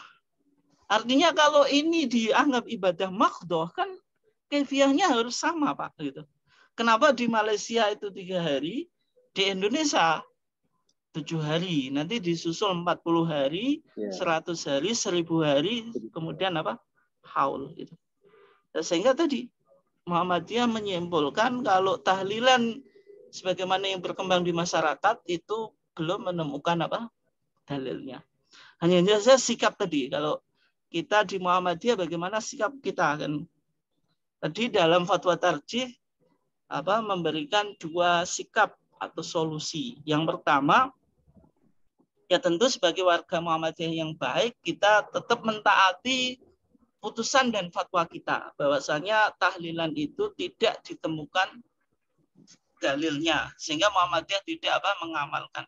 Sehingga ketika kita mendapatkan undangan tahlilan, sebisa mungkin jadi menjelaskan sikap kita bahwasanya dalam paham keagamaan Muhammadiyah tidak membolehkan tahlilan. Saya kira kalau di masyarakat itu kadang-kadang mungkin pertama kali itu kita dimusuhi, Pak. Tapi mungkin kita nggak datang tapi tetap respect, kita kasih jajan ya, kalau kita pokoknya berbuat baik gitu. Nanti lama-lama memahami bahwasanya ini yang kita yakini. Ya, meskipun mungkin awal-awal juga itu tantangan, Pak. Dan itu sikap yang ideal secara organisatoris. Artinya secara organisatoris yang namanya warga Muhammadiyah ya tidak tahlilan gitu. Justru kalau tahlilan itu menyalahi paham agama, apalagi ditemukan misalnya PRM di satu tempat malah menjadi pemimpin tahlil. itu kan kontras dengan paham keagamaan Muhammadiyah. Nah, kecuali kalau kita misalnya tadi dengan berbagai macam alasan kita masih minoritas gitu, sehingga sangat lemah ya untuk memunculkan atau menjelaskan sikap kita. Nah, kalau kita memang betul-betul terpaksa di dalam tadi fatwa kita, ya di situ bersikap pasif saja. Nah, sebagaimana hadis itu, hadis yang cukup terkenal itu, man ra'a minkum mungkaran falyughayyirhu biyadihi. Siapa yang melihat kemungkaran pakai kekuatan. Kita minoritas nggak punya kekuatan. Fa ilam yastati fa bilisani. Kalau nggak mampu dengan lisan. Kita mau argumentasi nanti takut nanti malah malah geger dan sebagainya. Kemudian fa'ilam yastati fa biqalbi. Kalau enggak ya dengan hati mendoakan. Artinya bersikap pasif. Meskipun kita tahu kalau bersikap pasif itu wadzalika adzaful iman. Itu imannya yang paling lemah gitu. Nah, gitu. Tapi intinya ya paling tidak mendukung. Tapi kalau justru mendukung itu yang menjadi masalah gitu. Mungkin itu Pak ya Pak Sugeng. Ya. Nah, tuh. Iya, monggo Pak Yai Khudari, monggo. Ini, selamat malam Pak Sugeng. Assalamualaikum. Waalaikumsalam. Ganteng Pak Tuan.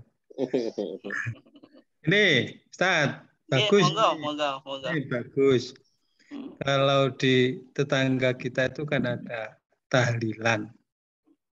Yang mana dengan tahlilan menjadi media komunikasinya mereka, menjadi tradisi sekalipun dia tidak bisa membedakan bainal ibadah ada. Ya. Nah ini, jadi niatnya ya sebagai kumpul-kumpul gitu, kopi anyar gitu. Itu jadi media yang bagus gitu. Cuman kita itu begini, tidak salah kita punya pendapat. Kita tidak tahlilan tapi tahlil tetap kita anjurkan. Cuman masalahnya warga kita itu dianggap yang kita sendiri, yang orang persyarikatan, jadi kadang tidak ngerti tahlil Muhammad itu apa kan gitu. Nah, maka di sini dibutuhkan format-format yang jelas. Kalau dulu ada salah satu tokoh partai mengatakan tahlil Muhammadiyah jadi masjid, jadi mushola, jadi rumah sakit, jadi dan sebagainya. Tapi itu kadang-kadang tidak tahu dipahami oleh masyarakat. Nah, sekarang kita bagaimana tahlil kita, tahlil Muhammadiyah atau istilahnya tahlil yang la ilaha illallah itu diformatkan apa yang paling strategis, yang paling bagus sehingga Pak Sugeng tidak bingung lagi, gak sungkan, gak macam-macam itu. Ini ya Pak Sugeng ya. Nah, mungkin aku ya tahlil loh, aku tahlil kurak dadi ngene, tim sukses dan relawan dan sebagainya itu. Nah, itu termasuk perjuangan untuk memilih pemimpin. Ini saya kira itu monggo dilanjut mungkin format apa yang paling tepat biar Pak Sugeng tidak bingung lagi gitu. Assalamualaikum. Ya, terima kasih nih Pak Yai Khudari, menarik ya yang disampaikan tadi. Ya memang kita ketika bicara dakwah kultural itu kan penting untuk mencari format dakwah yang lebih efektif, kita bisa diterima di masyarakat dan sebagainya.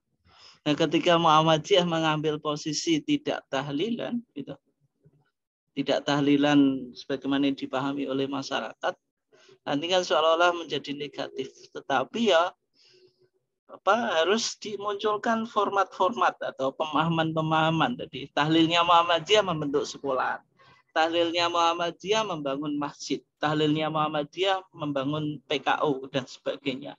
Nah, itu kan memang harus dimunculkan semacam itu. Dan juga mungkin ya kekurangan Muhammadiyah itu kan kalau di akar rumput ya, orang Muhammadiyah itu media untuk silaturahmi nggak ada gitu. Mungkin habis sholat dia langsung pulang. Kumpul-kumpul nggak ada. Sehingga terkesan di Muhammadiyah itu Islamnya gersang gitu, kayak enek berkate dan sebagainya. Sedangkan yang lainnya itu menyenangkan, Pak, menggembirakan gitu. Yang kadang-kadang kita ya harus mencari format dakwah yang lain ya. Ya memang juga di Muhammadiyah nggak tahu lah. Kadang-kadang susah gitu. Kita ya termasuk tadi ngaji tarjih mingguan ini ya pengganti tahlilan itu gitu.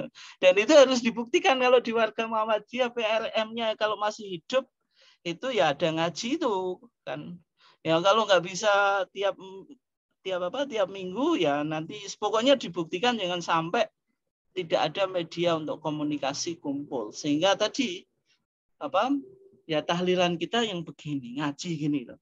Tapi kadang-kadang di PRM, di cabang pun ngajinya yang nggak ada.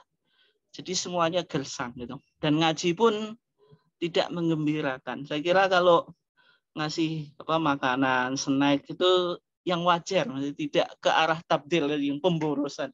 Itu boleh-boleh saja kan gitu. Dalam artian Muhammadiyah juga ada berkatnya, tapi berkatnya ya tentu tadi jangan sampai ke arah yang berlebihan sehingga menjadikan kita bermuhammadiyah ini menggembirakan lah gitu, bukan pokoknya di Muhammadiyah kering habis, kiainya kering, jamaahnya kering gitu, nggak ada makanan dan sebagainya. Dan itu saya kira perlu untuk dibahas. Tapi tetap prinsipnya Muhammadiyah ketika bersedekah yang orientasinya itu jangka panjang, amal jariah lebih diutamakan, dan juga kalau makanan tadi prinsipnya jangan sampai tabdzir atau mubadir, kemudian juga israf itu. Dan mungkin itu ya Pak Yai Khudari tanggapannya, dan mungkin saya kira PRM yang ikut ini kan bisa mencari format dakwah yang sesuai dengan kultur atau budayanya, dan itu beda-beda dari satu tempat ke tempat yang lain. Oke. Kemudian berikutnya ada lagi atau enggak? Nah, ini mungkin bisa, Pak Sulhan. Nggih, monggo. Tamami, Ustaz. Monggo Pak Tamami, nggih, monggo. Nggih, silakan Pak. Terima kasih Ustaz. Ini ada hal yang lain, tapi juga masih terkait dengan masalah acara tahlilan. Kita memang ya dekat dengan tetangga, kita saling menghormati. Ketika kita diundang, kita memang kalau seperti saya ini secara pribadi memang minta izin bahwa kita tidak hadir. Namun karena memang kondisinya tidak memungkinkan kita hadir, tapi kita memang pasif. Artinya kita tidak mengucapkan apa yang mereka ucapkan itu, Ustaz. Itu yang pertama yang sudah saya lakukan seperti itu. Terus yang kedua, ini kan ada semacam kasuistik di tempat lain. Katakan ketika kita tidak hadir dalam acara kenduren seperti itu, karena sudah saling menghormati antar tetangga, mereka itu antarkan berkat kepada kita. Lah itu bagaimana solusinya? Tapi dari ada paham lain yang di daerah lain seperti di Bandung itu ada yang lebih ekstrim. Makanan yang diantarkan oleh mereka tetangga kita yang punya kendoren itu malah dibuang, Ustaz. Ya. Itu bagaimana sikap kita yang seperti itu? Terima kasih Ustaz. Assalamualaikum warahmatullahi wabarakatuh.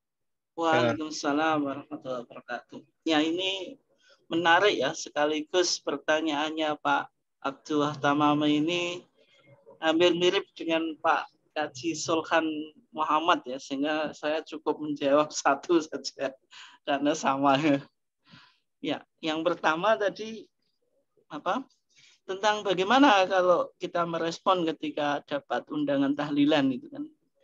Jelas dalam fatwa tarjih kita tadi kan dua ya opsinya. Yang pertama meminta izin menjelaskan inilah paham keagamaan yang saya pahami kan, atau sesuai dengan Muhammadiyah, dan memang tuntutan organisasi pun kita ya disuruh untuk mengikuti putusan dan fatwa.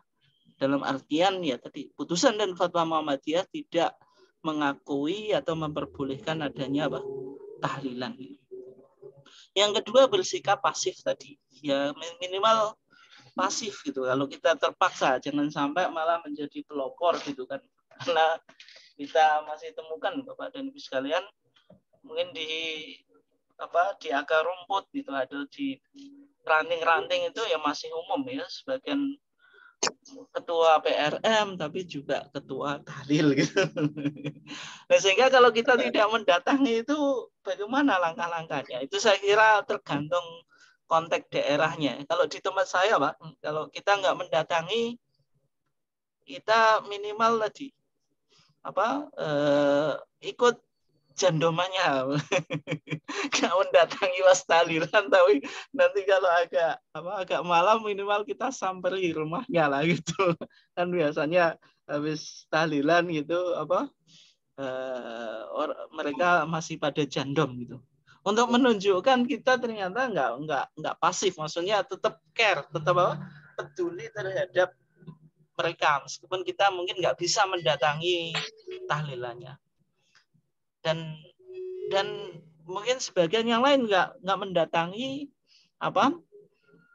meminta izin, tapi kemudian tadi dikasih sedekah apalagi lah, dikasih beras, dikasih uang gitu, menunjukkan kita tetap tadi peduli meskipun kita mungkin tadi tidak bisa mendatangi tahlilan. Saya kira kalau kita punya sikap-sikap semacam itu, dan mungkin trik-triknya banyak ya, itu tergantung yang kita pilih dan sesuai dengan konteks masyarakat kita berada, itu artinya kita bisa memunculkan inilah sikap kita dalam bermuhammadiyah, tapi tidak menjadikan mereka benci kepada kita ya, gitu.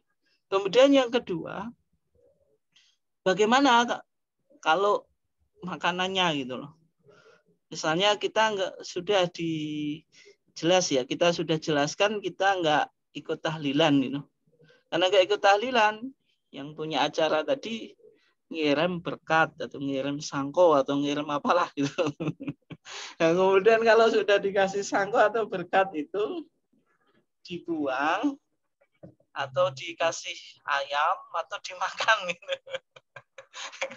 Sehingga muncul pemahaman Pak di masyarakat itu, orang-orang yang anti Muhammadiyah itu memahami ya sudah, nama Muhammadiyah gak usah dikai berkat, kan nanti dikai berkat ya gak dipangan atau dinaopitik gitu. Dan gak mau makan gitu. Nah, sebenarnya di fatwa kita itu sudah ada Pak. Kalau berkatnya itu kan ada Pak, yang sesajen untuk dipersembahkan untuk orang yang meninggal gitu. Misalnya ada sesajen khusus ditaruh di kamar orang yang meninggal itu. Di situ nanti dikasih yang meninggal itu dulu suka apa gitu. Misalnya dulu suka rokok ya dikasih rokok dan sebagainya. Yang untuk semacam itu, misalnya dulu suka daging, suka ayam ya dikasih ayam. Yang semacam itu kemudian kita makan, itu yang tidak diperbolehkan dalam fatwa tarjih kita. Termasuk sesajen untuk untuk pohon dan sebagainya. Kalau di fatwa kita itu dengan satu daro'ih, itu tindakan preventif, karena itu bukan diniatkan untuk Allah, ya sebaiknya tidak dimakan. Di fatwa tarjih kita semacam itu. Meskipun itu makanan gitu, tapi karena itu kan kalau daging itu wa ma uhilla li ghairillah, daging yang disembelih bukan karena Allah, maka fatwa kita lebih cenderung untuk tidak memakannya gitu. Itu kalau konteksnya semacam itu. Tapi bagaimana kalau berkat biasa gitu? Ya kalau berkat biasa, saya belum membaca fatwa secara eksplisit tentang itu ya. Tapi itu ya selama itu niatnya untuk Allah ya, bukan yang lain-lainnya, ya hukum asal makanan itu kan halal-halal saja Pak gitu. Gitu. Karena berlaku hukum asal bahwasanya kalau makanan yang halal ya halal selama tidak ditemukan unsur yang menjadikan haram. Misalnya kalau tadi makanannya misalnya secara zat haram, misalnya babi ataupun binatang-binatang yang tidak layak untuk dikonsumsi. Yang kedua, makanannya halal tetapi diniatkan bukan karena Allah tadi. Itu misalnya upacara upacara larung laut Pak, ini misalnya kerbaunya itu untuk Nyi Roro Kidul disembelih, itu jelas kita tidak boleh memakannya. Tapi kalau tahlilan ini kan secara umum makanannya itu kan selama tidak ada tadi diperuntukkan, karena di masyarakat Jawa kan ada Pak yang masih kental nggak Pak? Untuk mayatnya ya kalau itu sudah jelas haram. Tapi kalau tidak ditemukan yang semacam itu ya kembali pada hukum asal itu halal itu. Karena kalau kita mau mengharamkan itu juga susah Pak ketika tidak ditemukan dalil yang memalingkan dari halal ini menjadi haram. Oke. Mungkin demikian Pak. Ya monggo. Ini hubungan dengan makanan tadi itu hubungan dengan niyahah ini. Ya. Tolong niyahah ini yang dianukan. Mungkin itu yang diarahkan ke niyahahnya sehingga tidak boleh dimakan orang. Kalau tadi mana makan yang boleh. Ya, niyahah ini gimana? Yes, Kun. Tadi kan hadis Ahmad tadi kan wason'atat ta'am minan niyahah. Kata sahabat kan kami menganggap ijtima berkumpul kepada orang yang meninggal wason'atat ta'am itu minan niyahah. Membuat makanan itu termasuk meratapi. Nah, dalam konteks itu kan sebenarnya yang haram itu perbuatannya, tapi bukan pada makanannya gitu. Jadi makanannya tetap halal, tetapi perbuatannya yang haram gitu. Karena makanan itu untuk menjadikan haram itu kan butuh sebab gitu. Yang pertama tadi ketika secara zat itu haram, misalnya babi. Hurimat alaikumul maitatu wadamu walahmul khinzir, itu kan berarti yang namanya bangkai, kemudian daging babi, kemudian darah itu secara zatnya haram. Tetapi yang kedua ada bisa babin akhor, ada sebab yang lain. Secara zatnya itu sebenarnya halal, tetapi ada sebab yang lain. Misalnya ketika binatang yang harus disembelih itu disembelih bukan karena Allah. Nah, makanan tadi kalau makanannya itu khusus digunakan sebagai sesajen gitu, maka itu yang diharamkan oleh fatwa tarjih kita gitu. Sehingga pokoknya kalau sesajen itu dalam tindakan kehati-hatian dulu kayaknya sudah pernah kita kaji gitu. Dalam pandangan tarjih yang namanya sesajen itu tidak dianjurkan untuk dimakan karena memang dibuat sejak awal bukan karena Allah. Nah, kemudian yang menjadi yang kita bahas ini yang ini yang makanan tahlilan itu apakah niyah? Nah, kalau di fatwa tarjih saya belum menemukan secara eksplisit ya, tapi kalau saya pribadi untuk memalingkan makanan itu dari halal menjadi haram itu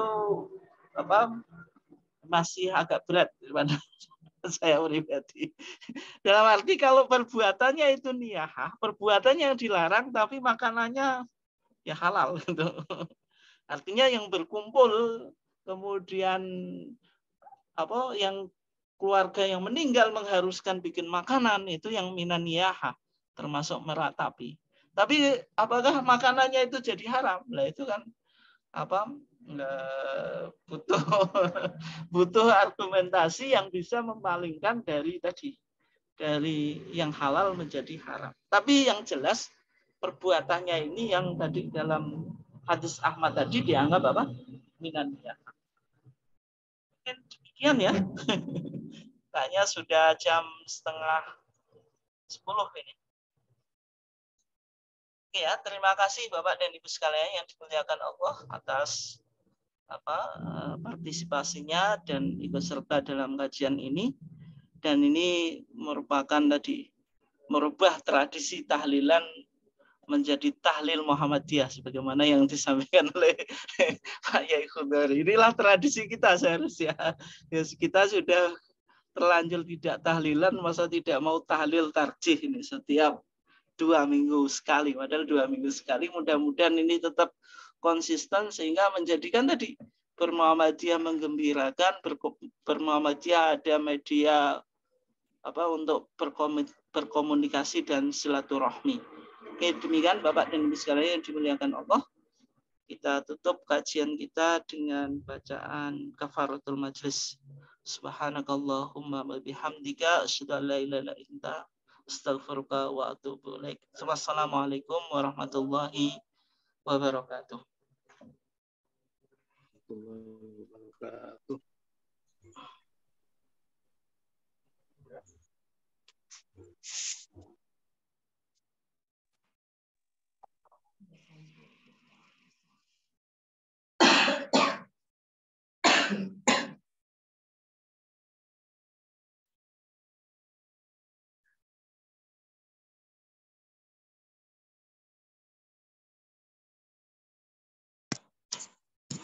Sudah.